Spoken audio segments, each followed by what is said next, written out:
네, 안녕하세요. 11랩에서 석박통합과정 진행 중인 홍사원이라고 합니다. 그래서 제가 오늘 맡은 내용은 이제 3D 휴먼 포즈 에스티메이션으로 이제 2D 이미지나 비디오로부터 이제 3D 휴먼 포즈를 이제 예측하는 그러한 태스크를 해결하는 논문에 대해서 이제 발표하도록 하겠습니다. 그래서 3D 휴먼 포즈 에스티메이션이란 무엇이냐 하면은 이제 직관적으로 딱 이런 느낌입니다. 그래서 지금 이것들은 이제 클립이나 뭐 비디오로서 되어 있지만 이제 맨 왼쪽 보시면은 이제 사람이 어떻게 이제 많은 사람이 있건 간에 아니면 이제 그게 움직이던 간에 이거 사람들의 이제 조인트를 다 예측을 하면서 이제 3D상에서도 다 이 포즈를 예측하는 그런 문제라고 보시면 될 것 같습니다. 근데 사실 저도 이 분야를 이 발표를 준비하면서 처음 공부하게 되었는데 이 부분에 대해서도 사실 싱글 휴먼인 경우가 있고 이제 멀티 휴먼인 경우가 있는데 이제 제가 이제 갖고 온 부분들은 이제 다 멀티 휴먼이긴 하지만 요즘 이제 발전이 많이 되면서 보통 싱글 휴먼 쪽은 이제 연구가 이제 다 끝났다고 보고 이제 3D 휴먼, 멀티 휴먼, 이제 포스트 에스티메이션 쪽을 아직 이제 많이 진행을 하고 있다고 합니다. 그리고 이제 맨 마지막에 오른쪽 밑에 보시면은 사실 이제 나머지 비디오들 같은 경우에는 이제 큰 부분들만 이제 포즈를 에스티메이트 하는데 이 부분은 얼굴의 페이스 랜드마크까지 이제 에스티메이트를 하고 손에 이제 손 부분까지 이제 에스티메이트를 함으로써 이제 아까 남지수 연구원님께서 말씀해 주셨던 이제 그런 휴먼 아바타를 생성할 때에는 이제 이러한 아니 그 바디도 중요하지만 이제 얼굴과 이제 이런 핸드 같은 이제 파인 디테일 인 부분들도 이제 아바타 제너레이션 할 때 중요하기 때문에 이제 이 분야도 되게 AI 휴먼 아바타 제너레이션 쪽에 중요한 분야 같습니다. 그래서 이제 이게 사실 이제 퀄리티티브 결과로서 이제 제가 갖고 와본 것인데 이제 이것으로써 비디오나 이미지가 주어졌을 때 보통 이제 프레임 비디오가 주어지면 각 프레임마다 이제 예측을 해내겠죠. 그래서 이 휴먼이 주어졌을 때 기존 워크들 같은 경우에는 오클루전이 발생하거나 아니면 이제 스케일이 작거나 한 경우에는 이제 포즈를 잘 에스티메이트 하지 못하는 그런 리미테이션이 많이 컸었는데 또한 비디오가 인풋이다 보니까 각 프레임마다 스무스니스가 보장이 되어야 하는데 이제 각 프레임마다 이 스무스니스를 보장을 하려면은 사실 모든 프레임에 대해서 어떤 별개의 모듈을 통해서 그 모든 프레임들 간을 이제 잘 고려를 할 수 있어야 되는데 그게 사실 컴퓨테이션도 이제 크고 무조건 타임 프레임을 길게 고려한다고 성능이 상승되는 것도 아니어서 사실 이 부분이 이제 3D 휴먼 포즈 에스티메이션에서 가장 큰 문제점 중 하나였습니다. 그래서 빠르게 이제 서머리를 드리자면 3D 휴먼 포즈 에스티메이션은 이제 로컬리제이션 오브 휴먼 조인트, 휴먼 조인트를 이제 어디 이미지나 비디오 안에서 어디에 이제 로케이트 되어 있는가를 예측하는 문제고 이제 그 어플리케이션으로서는 휴먼 컴퓨터 인터랙션이나 아니면 필름 인더스트리에서 사실 영화를 찍을 때라든가 그런 이제 방면에서 많이 활용되고 있고 또한 액션 레코그니션이라는 유명한 태스크에서도 이제 많이 사용되고 있습니다. 그래서 이 휴먼 포즈 에스티메이션을 풀기 위한 챌린지 중 하나가 아까 말씀드렸던 것처럼 사실 비디오이기 때문에 비디오에 있는 휴먼을 일단 디텍트 하는 게 가장 먼저고요. 디텍트 한 후에도 이제 프레임 간에 이제 그것을 트래킹하는 것도 그 다음 챌린지 중에 하나면서 그리고 그 트래킹을 한 휴먼에 대해서도 이제 포즈를 잘 예측하는 것 또한 이제 문제입니다. 또한 그것이 이제 모든 이제 인스턴스 즉 모든 휴먼들에 대해서도 다 예측을 잘 로버스트하게 할 수 있어야 되는데 그래서 이제 3D 휴먼 포즈 에스티메이션이 지금 상당히 챌린지하면서도 이제 많이 관심을 받고 있는 것 같습니다. 그래서 제가 일단 소개시켜 드릴 이제 설명드릴 논문을 설명하기에 앞서서 이제 프리리미너리 이제 페이퍼를 잠깐 갖고 와 봤는데요. 이거는 ICCB 2021년에 소개된 논문으로서 3D Human Pose Estimation with Spatial and Temporal Transformers라는 이제 트랜스포머를 처음으로 이제 사용을 하여서 이 태스크를 좀 풀어보겠다라는 이제 그러한 컨트리뷰션을 가졌던 그러한 페이퍼입니다. 그래서 기존 워크 이제 이 페이퍼가 소개되기 전에 이제 소개되었던 워크 같은 경우에는 보통 이제 컨볼루션이나 아니면 이제 핸드크래프티드 방법을 사용을 해가지고 이제 템포럴 축과 스페이셜 축을 전부 다 고려를 할 수밖에 없었는데 나 그러면은 이제 컨볼루션 같은 경우에는 이제 로컬 리셉티브 필드를 갖고 있고 또 이제 그런 로컬 리셉티브 필드를 갖고 있기 때문에 이제 템포럴 축을 크게 고려할 수 없다는 것이 이제 익스플리시트하게 크게 고려할 수 없다는 것이 이제 큰 단점 중 하나였습니다. 또 그리고 이제 포즈 같은 경우에도 결국에는 이제 로컬리하게 움직이는 것뿐만 아니라 이제 글로벌하게 움직이는 것 또한 이제 에스티메이트를 했어야 되는데 그런 모티베이션에서 이제 인스파이어드 되어서 이제 이 워크가 이제 트랜스포머를 써서 이제 스페이셜과 템포럴 축을 둘 다 고려하겠다라는 모티베이션을 갖고 이제 진행을 하였습니다.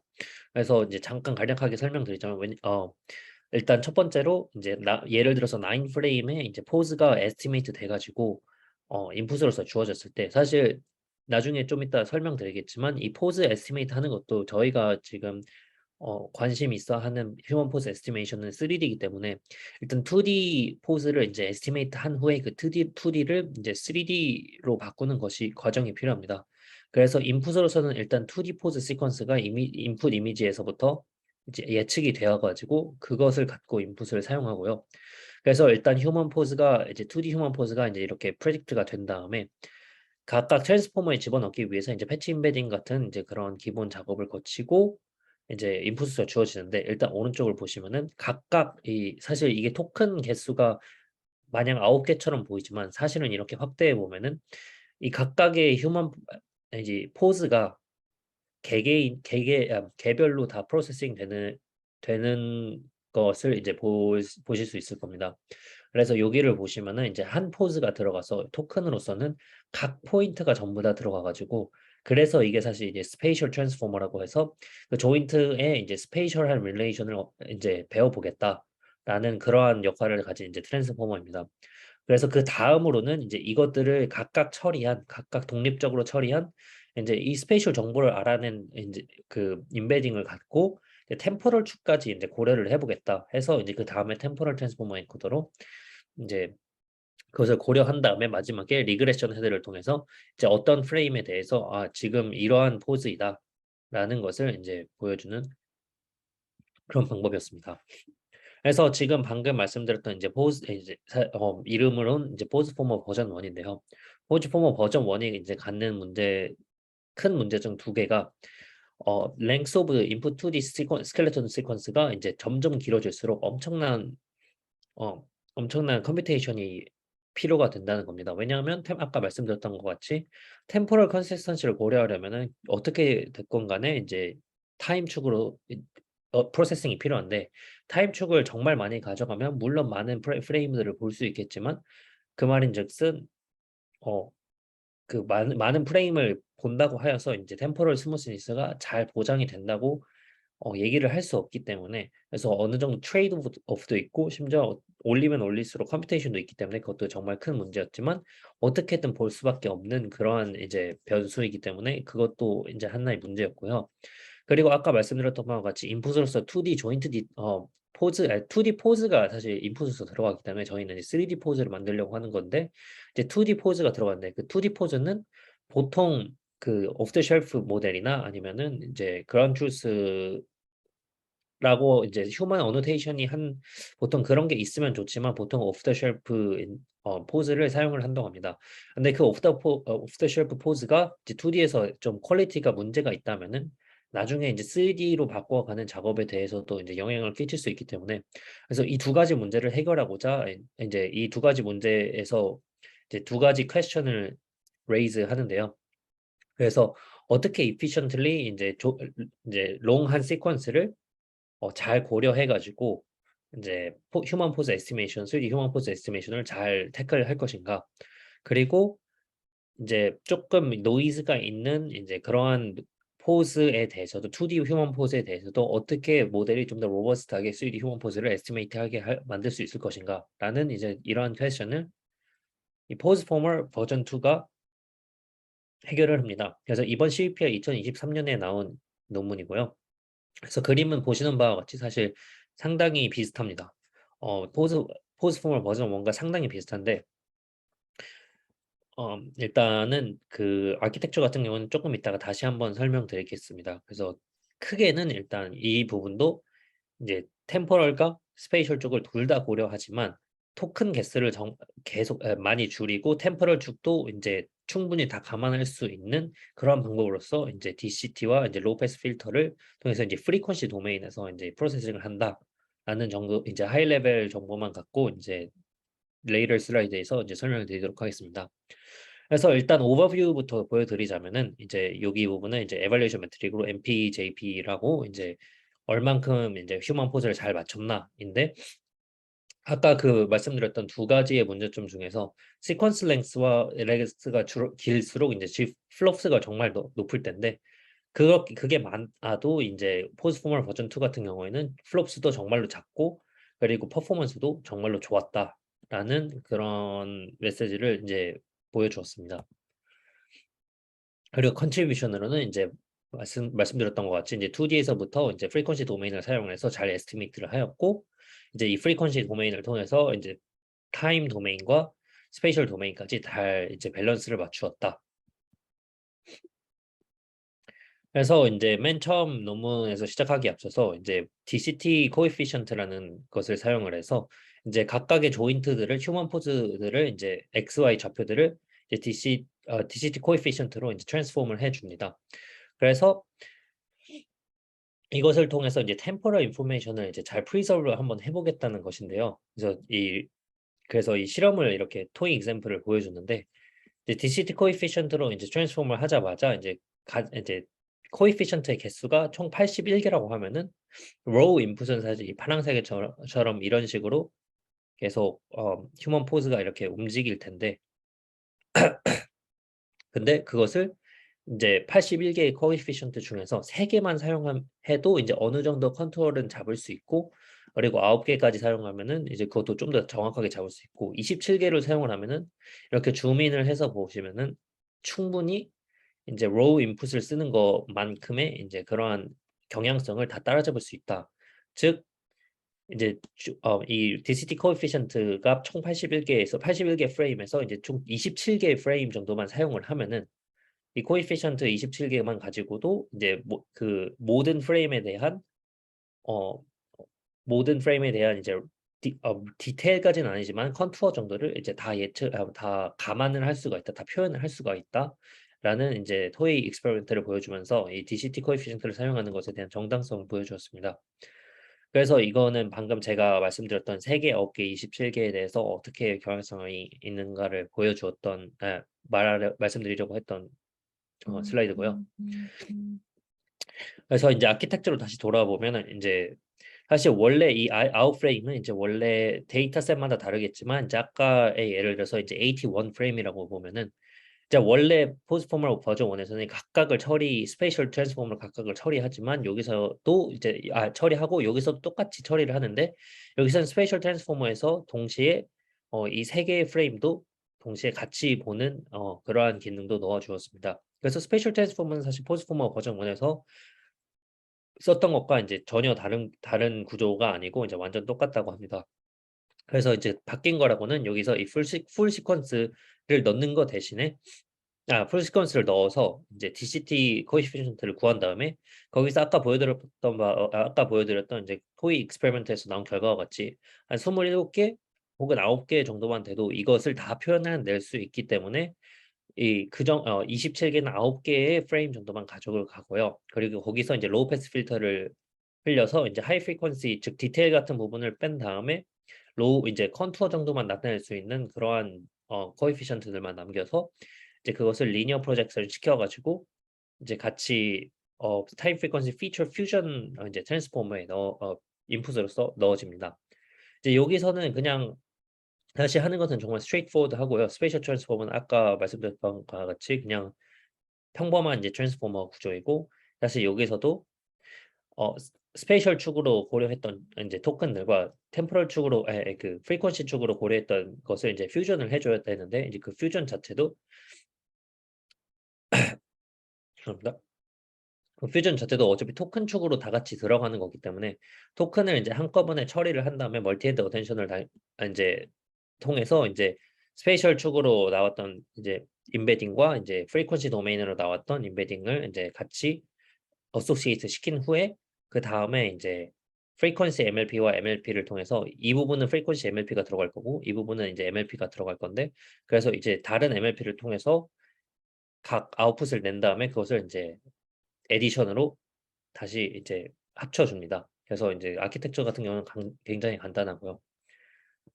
그래서 이제 사실 아키텍처 같은 경우는 트랜스포머 구조에서 이제 많이 바뀐 게 없기 때문에 노벨할 거는 없는데, 이제 프리퀀시 도메인을 이제 적극적으로 사용을 함으로써 이제 퓨전 같은 경우에도 이제 간단한 아키텍처를 사용하면서 이제 여기서 가장 큰 컨트리뷰션으로 주장하는 게 하나가 이제 few lines of code만 가지고도 이러한 efficiency와 이제 퍼포먼스를 낼 수 있다라는 것이어 가지고 이제 조금 저도 읽으면서 되게 놀라웠던 것 같습니다.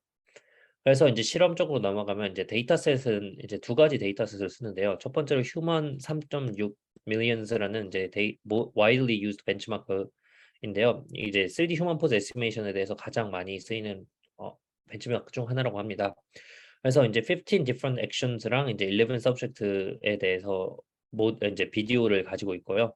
그래서 different 카메라에 대해서도 당연히 갖고 있고 이제 3.6 밀리언 비디오를 갖고 있다고 합니다. 예를 들어서는 뭐 워킹이나 이제 전화하고 있다 뭐 이런 데이터를 갖고 있다고 합니다. 그리고 이제 그 밑에 데이터셋은 조금 마이너한 데이터셋인데 그래도 좀 더 어려운, 이제 예를 들어서 이런 좀 더 액션 같은 거나 이제 좀 도메인 같은 게 훨씬 더 다양한 인도어 아웃도어에서 이제 촬영된 만들어진 이제 그러한 데이터셋을 이제 포함하고 있습니다. 그래서 에발루에이션 매트릭은 이제 두 가지를 사용을 하는데요. 이제 사실 두 가지라고 해도 이제 두 개 다 똑같은 거라고 보시면 될 것 같습니다. 그래서 mean per joint position error라고 그냥 이제 조인트끼리 얼마나 거리가 있는가에 대한 어 그냥 민을 구한 거라고 보시면 될 것 같습니다. 이제 네트워크 훈련시키는 것 또한 이제 슈퍼비전을 사용해서 이제 훈련을 시키는데요. 슈퍼비전도 그냥 리그레션 로스를 준다고 합니다. 휴먼 포즈를 얼마나 잘 그 로케이션을 잘 맞출 수 있는가에 대한 이제 로스로 이제 네트워크를 훈련을 시킨다고 합니다. 그래서 퀀티티브 결과를 보시면은 이제 프레임 개수가 이렇게 있는데, 이제 시퀀스 렉스가 이렇게 있는데, 이 정도 프레임을 갖고 이제 실험을 했을 경우에 플롭스가 얼마나 되냐, 그리고 성능이 얼마나 되냐를 보면은 이제 이 정도 243 시퀀스를 가지고 쓰는 거는 이제 기존 웍들은 시도조차 하지 못했는데, 이제 포스포머 버전 2는 이피션트하기 때문에 이것조차 가능하다. 그리고 심지어 성능도 좋았다라고 합니다. 하지만 사실 보시면은 이제 시퀀스를 그렇게 많이 봤는데 243개를 봤는데 성능이 사실 81개에서 이제 9개 코에피션트를 갖고 본 거보다는 이제 낮은 것을 보시면은, 근데 제가 아까 말씀드렸던 것처럼 이제 템포럴 축에 대해서 무작정 많이 보는 게 또 좋은 것만은 아니다라는 이제 그런 부분을 보여주는 이제 그런 결과인 것 같고요. 그리고 이제 PCK와는 이제 percentage of correct key points라고 사실 이제 MPJP랑 이제 비슷하지만 약 퍼센티지라고 보면 될 것 같습니다. 그래도 에리어 언더 커브와 이제 똑같은 에발루에이션 매트릭으로 다 이제 소타를 찍었다고 이제 리포트를 하였습니다. 그리고 다른 트랜스포머 베이스드 웍스들과 이제 비교를 또 하였는데요. 이제 프리퀀시 도메인으로서 이제 처리를 하기 때문에 이제 이피션시가 가장 큰 장점이 되기 때문에 당연히 이제 다른 트랜스포머 베이스드 워크보다 혹시 성능 좋고 이제 이피션시도 많이 좋았다고 합니다. 그리고 어블레이션 스터디 또한 이제 코에피션트 넘버를 이제 바꿔가면서 어느 정도 하면은 이제 성능이 얼마나 나오는가를 이제 보여주었고요. 그리고 이제 각각의 컴포넌트에 대해서 이제 컴포넌트 에볼레이션 또한 진행을 하였으며, 이제 이제 플롭스와 이제 조금 더 디테일한 플롭스까지 이제 그 efficiency까지 이제 첫 번째 테이블에서 보여주지 않았던 efficiency까지 같이 리포트를 하면서 이제 오블레이션 스터디를 진행을 하였다고 합니다. 퀄리티티브 리설트는 아까 보여드렸던 바와 같이 뭐 이런 식으로 나오는 것을 볼 수 있습니다. 네, 여기까지 발표 들어주셔서 감사합니다. 네, 네, 고생하셨습니다.